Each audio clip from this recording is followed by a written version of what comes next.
皇帝呀，从9月间起，痘疫四起，从河北蔓延到了京师，无数小儿病亡，难以救治。唉，宫中得要慎重啊。世祖皇帝亡于痘疫，而圣祖皇帝幼时也得过，宫中皇子公主众多，得小心避痘为上。皇娘说的是。另外，宫里宫外禁止炒豆、泼水，以避痘疫。太后，奴婢去供奉斗神娘娘。七阿哥体弱，长春宫上下必得谨慎看顾。从今儿起，长春宫不许生人出入，直到痘疫消散。哦，知道了。莫欣，是啊，姐姐不记得了吗？她是惠贤皇贵妃的贴身宫女。我当然记得，惠贤皇贵妃生前对她不放心，还送去了古董房当差。只是我在想，她找咱们做什么？这个我也不知道。不过，见一见也无妨吧。嗯。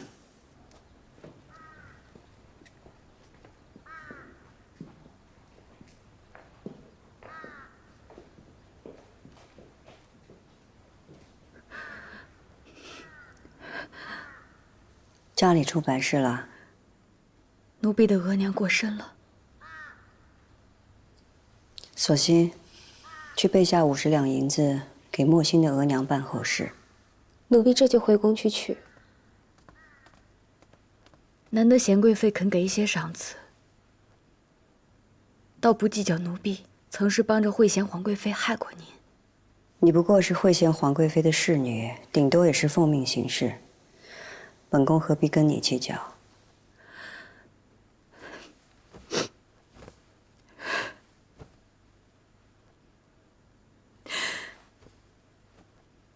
奴婢从前都有不敬，只能以死抵罪。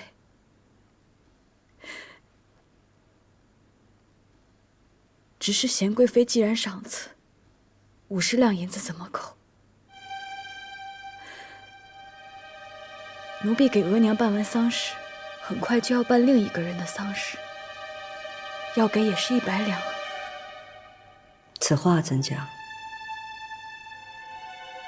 奴婢的额娘死于痘疫。今早奴婢发现手臂上长了几个红疹子，所以离你们那么远。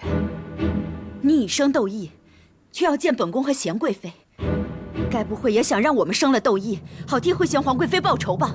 奴婢一直记得惠贤皇贵妃婚前有多恨皇后，奴婢答应过主，一定会替她向皇后报仇雪恨。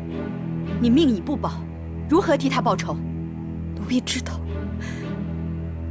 两位娘娘和惠贤皇贵妃一样恨皇后，奴婢自己本事不够，所以请两位娘娘援手。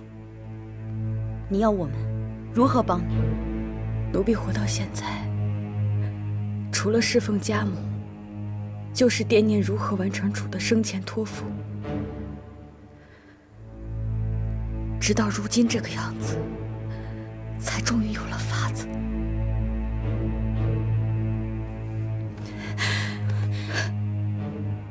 长春宫最在意、最性命相牵的就是他的嫡子。如今七阿哥病弱，更经不起窦漪一起。莫欣，这件事儿，本宫和于妃做不得。姐姐，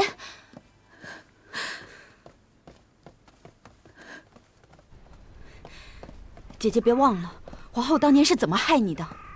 姐姐是从冷宫捞回一条命的人，千万不能再有妇人之仁了。姐姐若怕，我做便是。你做和我做有什么分别？七阿哥天生孱弱，活得艰难。依我以为人母，这事儿我们不能做。姐姐，不能做。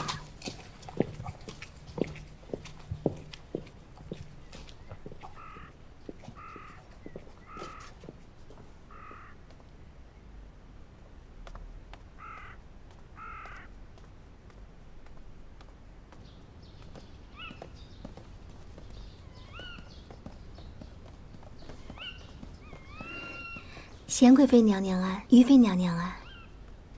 魏常在。年下劳碌，贤贵妃娘娘仔细风冷霜寒，您若风寒了呀，这宫里许多事无人照应。本宫正要回去呢。您就这么讨厌嫔妾吗？魏常在的话，本宫倒是不明白了。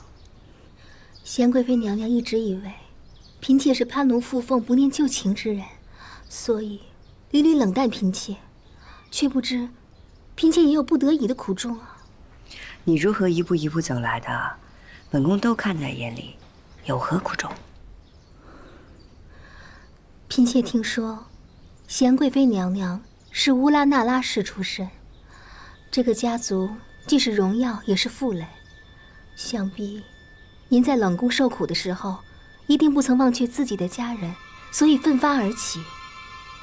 嫔妾也是如此，像嫔妾这种出身，所遭受的种种白眼辛苦，您这样尊贵之人又如何能够体会呢？